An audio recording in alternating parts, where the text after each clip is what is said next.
हरि ओम।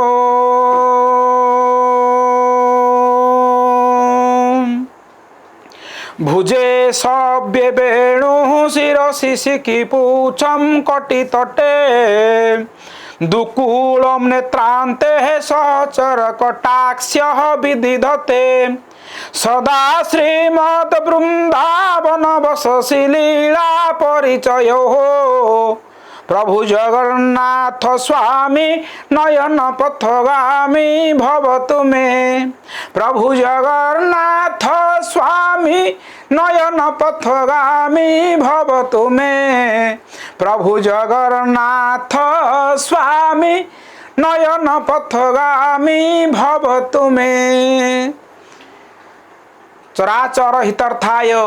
घोष यात्रा विधीयते समग्र विश्व ब्रह्मांडर मंगल साधित करने बा मंगल करने आजिर ये पवित्र रथ यात्रा जिते बड़े श्रीमंदिर जिते बड़े 3 रथ को आणिकी पहुँचई देले कौटी ना यज्ञवेदी निकटरे गुंडीचा घर निकटरे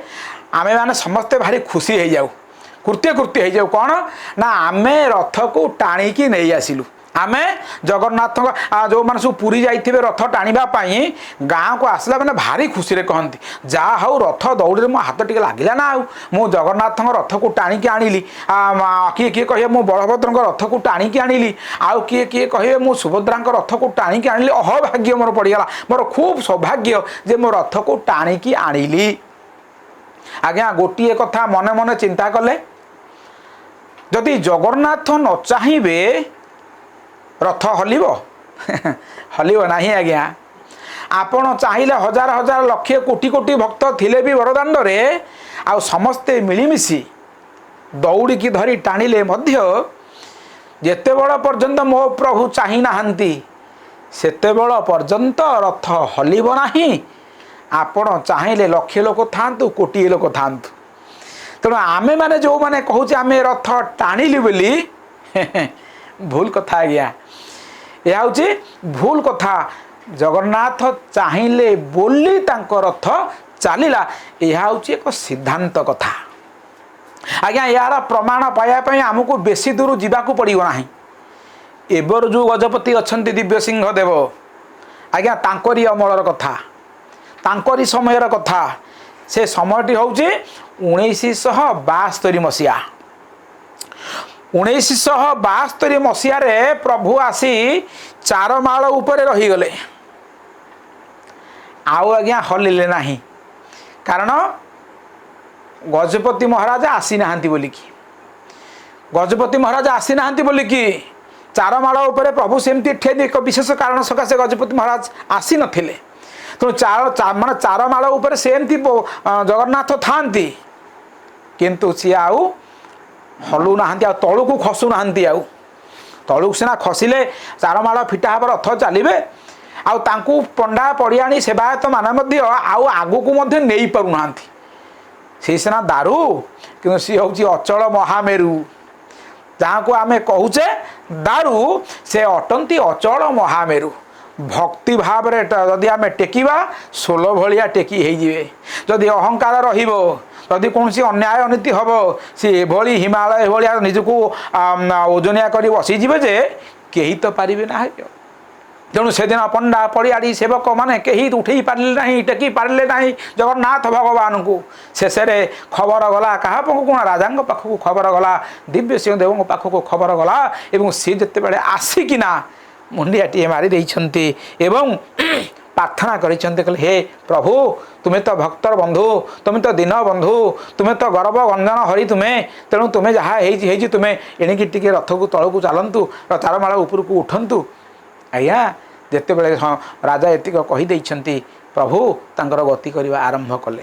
तेणु प्रभु चाहिए रथयात्रा बा रथ गड़ब बा तांकु टेकिकिना ताकू आमे नहींकिना जीवा तलू को हो बा ऊपर को हो 4 माल तलू को हो बा 4 माल ऊपर को हो। आज्ञा आउ गोटे घटना घटी आहरी बहुत दिन पर रथयात्रा को देखापी राधा रमण देव वृंदावन आसुले सी मने मने प्रार्थना करते प्रभु मुझे जीवा पर्यंत टे रथ टे सेमती थाऊ आज्ञा सी मन मन राधा रामण तो मन मन प्रार्थना करूँ आज्ञा एपटे रथयात्रा चली भक्त माने जेते जोर रथ को भिड़ुंट रथ हलिबार प्रश्न भी उठुना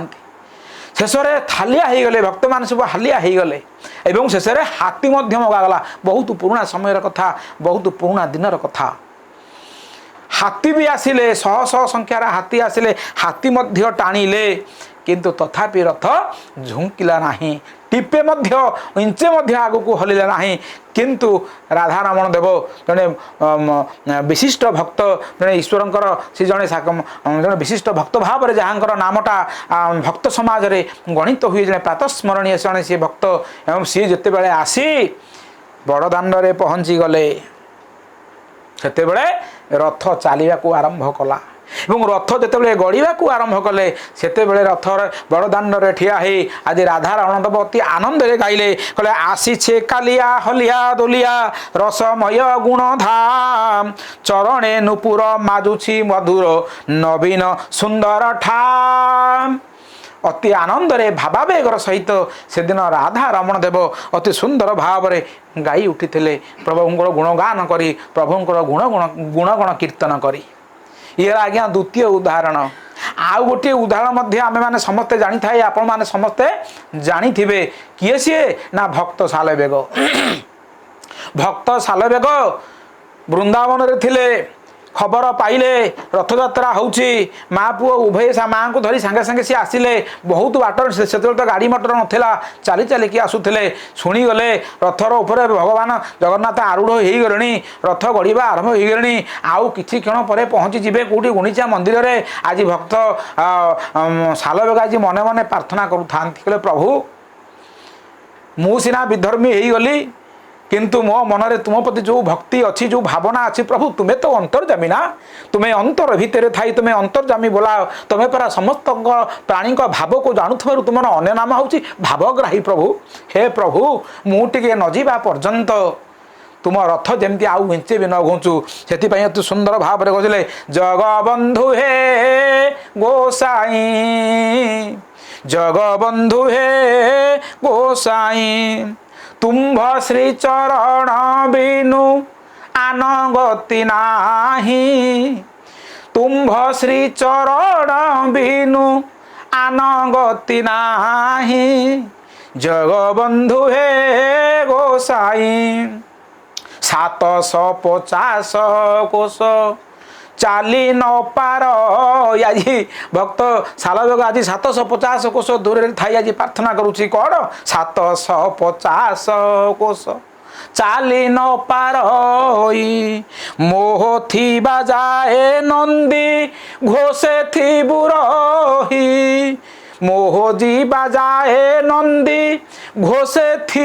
आज भक्त को आज भगवान को आज गार काटी आज भक्त कहीदेला हे प्रभु हे अंतर्जामी नाथ हे भावग्राही मु नजिबा पर्यंत 750 कोश दूर अच्छी मु नजिबा पर्यंत हे जगन्नाथ तो रथ जदि आज गोटे इंच आग को पड़े मुझे जानी से जानी तू आज पतित पावन बाना तोर नुह जो दिन बांधव जो ना तोर अच्छी ता सबू मिछ तेणु प्रभु तू थी मु जाई मो चर्म चकुरे तोते टिके मु दर्शन करी आज्ञा सेया है जेते बड़ पर्यंत बड़दाण्ड रे भक्त सालवेगर पाद न पड़ी जेते बड़ पर्यंत ता शरीर आज बड़दाण्ड रे न पहुँची सेते बड़ महाप्रभुंकर रथ आज्ञा गड़िला नहीं